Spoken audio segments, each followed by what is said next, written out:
It's time to find out if you are actually good at picking a commander. After months of intense labor, we have finally completed the top 100 most popular commanders of all time. And we are going to, once and for all, determine if they are cool or if they are cringe. Plus, I'll tell you which commanders on this list are ultra cool and ultra cringe. Let's do this thing. Welcome back to Magic the Gathering. I'm your host, and as you may have guessed, time to play the game. If you can't tell by the state of my face, these videos are just taking everything from me. No, I'm just kidding. Allergies exist, but the show must go on. Today, we are finally rounding out the top 100 commanders of all time with commanders numbered 100 to 76. This is the final part of the series, and man, I gotta say, what a journey this has been. If you've been here since the beginning, I just have one thing to say to you. Seriously though, I love you guys for following along, for taking my rage baiting in stride, for calling me out in the comments, and for playing your favorite commanders even if some internet clown says they're dumb. With that in mind, every commander on this list is ultra cringe. We'll see you next time. That was a joke. For those of you who don't know, let me lay out my approach here. If a commander is open-ended, it encourages creativity, it's dynamic, it creates unique gameplay, it's cool as a cucumber. But if a commander only plays one way, it lacks imagination, it only cares about winning really, really fast, and it's otherwise just boring, it's cringe, and off to the Shadow Realm it goes. No, not again! So, with all that in mind, let's set things in motion. 100, Satya, Aetherflux, Genius. Cool. Normally I'd say cringe for commanders that rely really heavily on attack triggers, but I think Satya overcomes that with two major things that sort of push him into the cool guy zone. With 4 CMC, Menace, and especially with Haste, I think he's pretty dang viable. And second, I think utilizing energy is very cool and honestly kind of underrated. That alone sort of justifies it for me. But I really like the way that this thing builds momentum, you know? It's punchy, and I think by the late game, you're gonna have a mountain of energy and you've copied all your big dogs and you're gonna win the game. And of course, I think it is the commander to collect all the best energy cards. 99, Aesi, Tyrant of Gyre, Strait. I think it's a little cringe, I'm sorry. Look, I don't want to take a dump on this guy. I know you like him. I think he's interesting. I just know that you also have really evil intentions with him. As a Simic player myself, I think I've come to realize that Simic players lack moral integrity.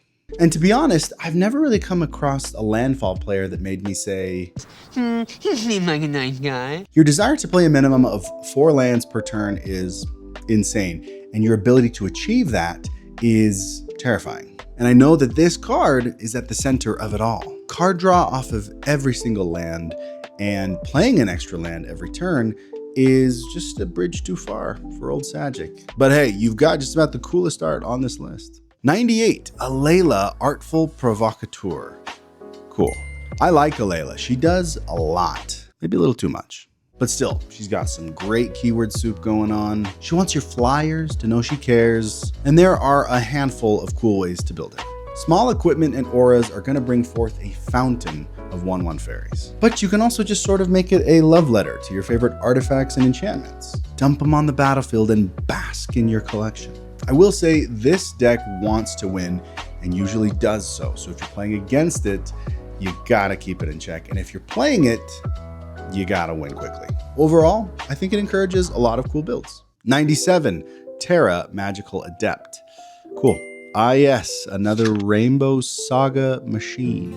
I've said it before, and here I will say it again, I love Saga decks. This certainly isn't the most fun or unique way to do that, but I do think it's powerful, and I think it's engaging. I think if you can keep up with the insanity of all of those upkeep triggers going off at the same time, you're going to be rewarded with a really dynamic deck that stacks and plays differently almost every single time you play it. There's a lot to do and a lot to enjoy. Her backside abilities could definitely get out of hand, but I think the fact that it costs 6 mana to get there and that she's still a creature on the backside means that she can be pretty easily interacted with. And honestly, I don't really see a game where this thing goes off more than like once or twice. It's the kind of thing where you want to work towards it, get some really big turns off of it, and win the game. Otherwise, you're kind of toast. But I like the spectacle of that, you know? 96, the Wandering Minstrel. Cringe. And I will tell you why, because I think I have learned the error of my ways with commanders like this. On the last Cooler Cringe video I did, I talked about the Shrine Commander, Go Shintai. Go Shintai of Life's Origin. Totally cool. But after hearing some of the comments and doing a little digging, I realized why a lot of the people were calling him cringe, and I have to say that I partially agree on that. And unfortunately, I think we run into the same issue with the Wandering Minstrel. In a game where there's only 23 towns and in a deck where you'd obviously want to run them all, I unfortunately think it sort of limits the way that you can build the deck. Essentially, everyone's just going to make the same version of this commander. And if I'm wrong, please tell me in the comments, because I'm sure that you can vary it with creatures and enchantments and other things like that, but it just seems to want to work one way. Feels a little boring and a little prescriptive. I like the idea of it, but I find myself disappointed. 95, Aminatou Veil Piercer. Cool. I love Aminatou. She's a super strange and gratifying build. I love that she lets us filter, but I really, really love that she lets us play a historically slower card type, enchantments, and dump them onto the battlefield for cheap and get around a lot of the casting and timing restrictions. The strategy of trying to maximize your card draw on everyone else's turn and play some big cards for 4 mana less is really sick. And it's a pre-con, even better. This is a deck I love recommending to someone who's looking to kind of get a little more wonky with their commander strategy, think strategically, and start sequencing things. 94, Niv-Mizzet, Parun. Ultra cringe. Oh boy, I'm sorry. I just hate how coy Niv-Mizzet players are. I mean, look how smug the art is on Niv-Mizzet. This is honestly how Niv-Mizzet players sound to me. Feels good to be a gangster. I have an irrational amount of enmity for Izzet players, and that's on me. That's unfair, right? I need to change. But Niv he takes it too far, man. The fact that you're sitting there drawing and pinging back and forth every time someone sneezes, it's too far. All that needs to change for me to hate this deck a little less is to change the word player to you. The fact that you're just sitting there pinging and drawing endlessly, recursively is too far. Count your days, you fourth wing freak. 93, Marneus Calgar. He's cool. This commander is really simple and it knows exactly what it wants to do. I appreciate that. You know, it wants to draw, it wants tokens, and down the line, it wants to make some tokens of its own. Is it maybe a little too straightforward? At times. But hey, you know what? It's honest work. It's really easy to see how this thing would do well in the late game. I think it's a super reliable engine. And I think the open-ended nature of it allows it to be either really powerful or just more chill. I like it a lot. 92, Tidus, Yuna's Guardian. Cool, but kind of a menace. Tidus is very, very strong. And I think of all the Final Fantasy precons, he's the one that people look at and just sort of say, oh yeah, a +1/+1 counters commander, great, and they move on. He is like the plastic water bottle of gasoline that you filled up for a campfire with your stupid friends, and when you tried to use it, it exploded, and bam, wow, you committed arson. He just needs 1 or 2 solid +1/+1 counter production pieces, and he goes insane. Your board goes bananas. It becomes unstoppable. +1/+1 counter support is everywhere. You can build this thing to Kingdom Come. And if you're feeling crazy, you can even do keyword counters and pass those around. It's maybe a little overlooked, but I think it's one of the strongest commanders on this list. 91, Choco, Seeker of Paradise. Cool. Choco is the great bird gatherer. Really solid way to get your birdies singing and to do a lot of stuff with lands. There's a super clear simplicity to this deck that I really love. There are a lot of birds to choose from when building this thing, and obviously there's a lot of powerhouses that you can include, but I love decks that let you include commons and uncommons and makes amazing use of them, and that's Choco. I think there's a temptation to lean a little too heavy into the landfall side of things.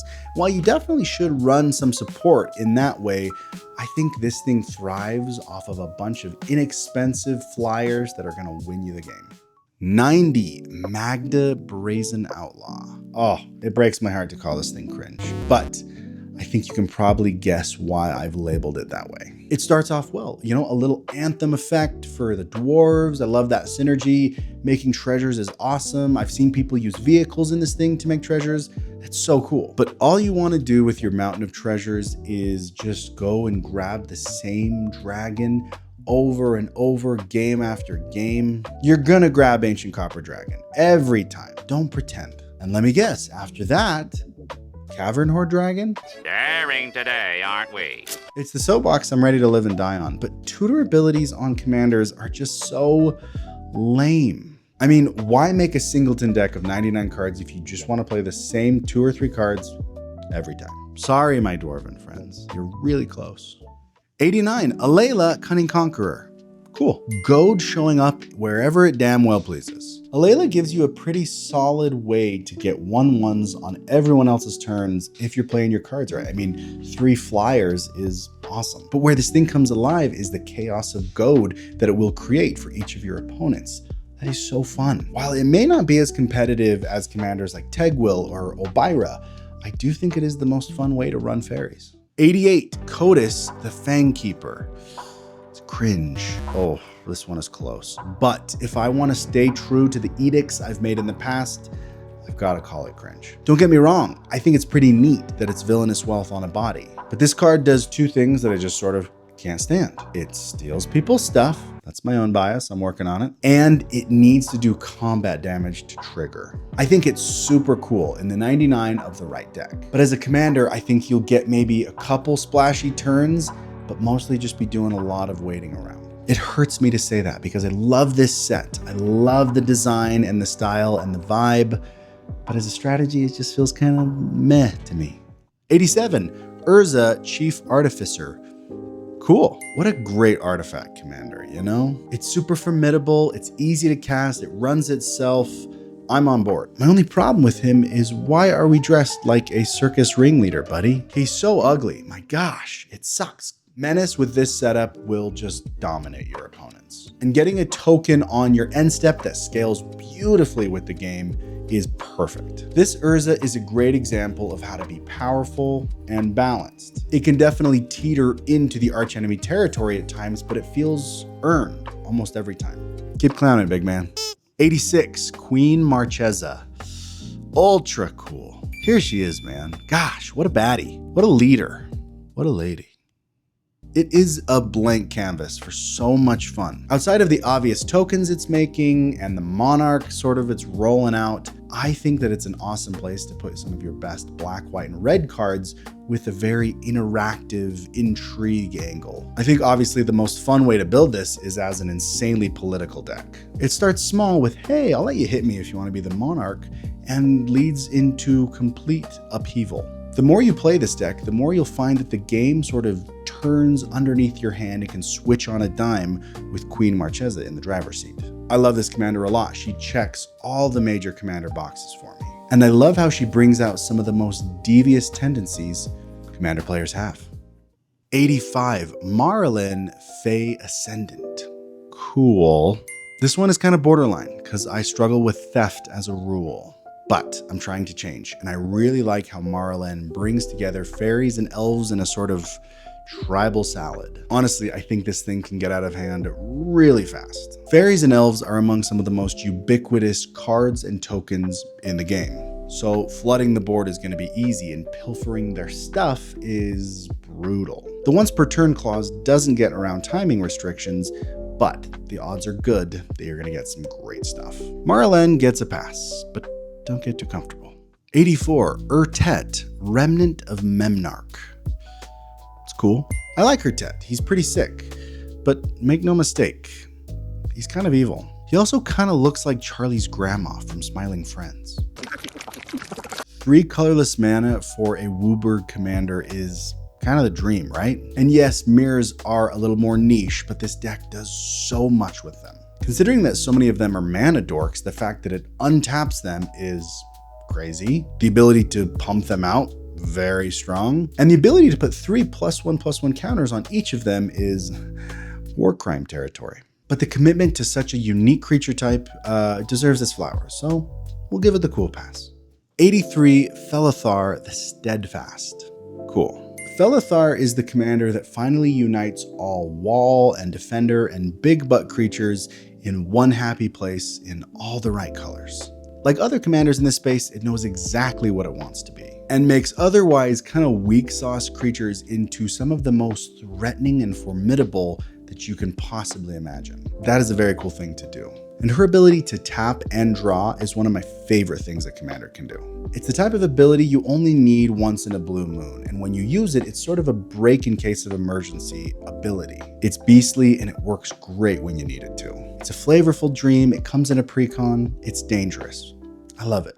82, Atraxa Grand Unifier.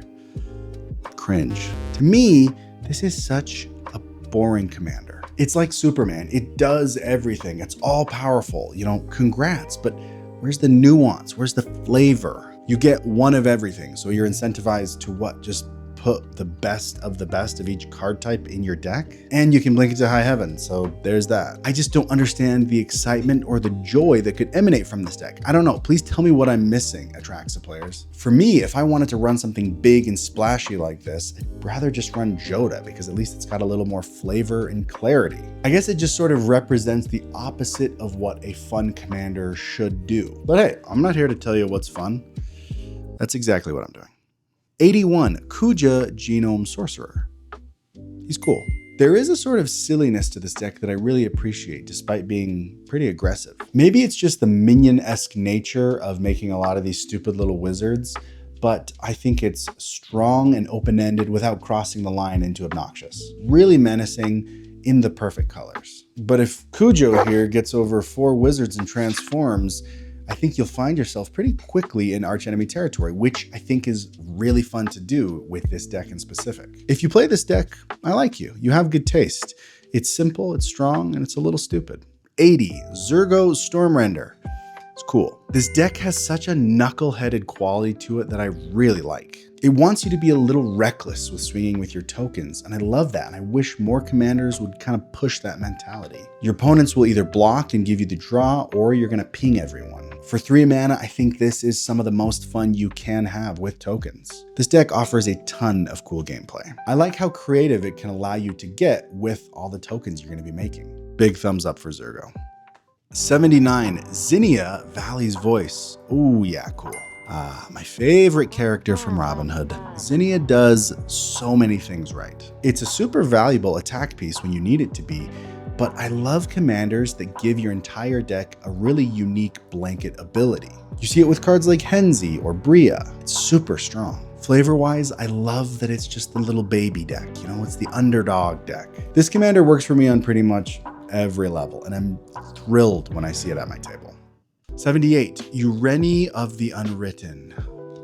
Oh, it's cringe. I'm sorry. This one is going to get me some hate. I just think this commander is a little uninspiring, but I do understand why it is so beloved, and I get why we need a card like it. It's a great home for dragons. It gives them to you for free. It's like a more fair Dragon Light. But my thought is, if you're going to run dragons, why not just push it a little further, go a little bit harder? I mean, this thing is 7 mana. And it comes from, in my opinion, one of the most poorly designed precons ever, where you'd probably just rather run Eshki. And I think it's just a little too easily dealt with. It's not terrible, it's way better than Miram, but I think I'd just rather see you run like a Tarka or Furkrag. 77, Helga Skittish Seer. So cool.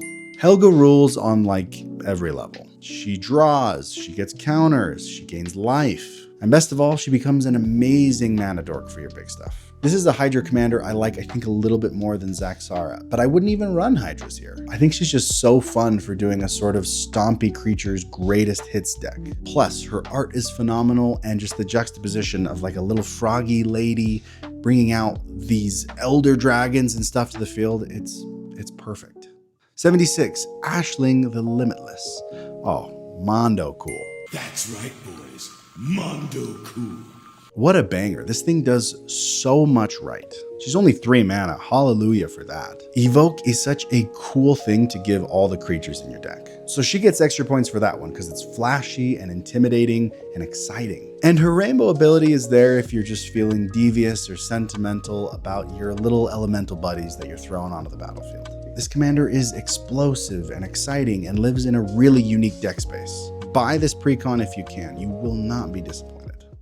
And that is the list, my friends. Thank you so much for watching and following along. How did we do? I want to hear from you in the comments. Which commander that was cool should have been cringe, and which cringe commander should have been cool? If this is the first cooler cringe video you're watching, then hey, congratulations. You got 3 more to watch to cover the entire top 100 commanders. If this is the last cooler cringe video you're watching, then I owe you everything. If you enjoyed this video and you've made it this far without subscribing, please, please, please subscribe to the channel. We do a lot of really stupid fun stuff that I think you'll love. As always, follow Sagic for more magic. We'll see you next time.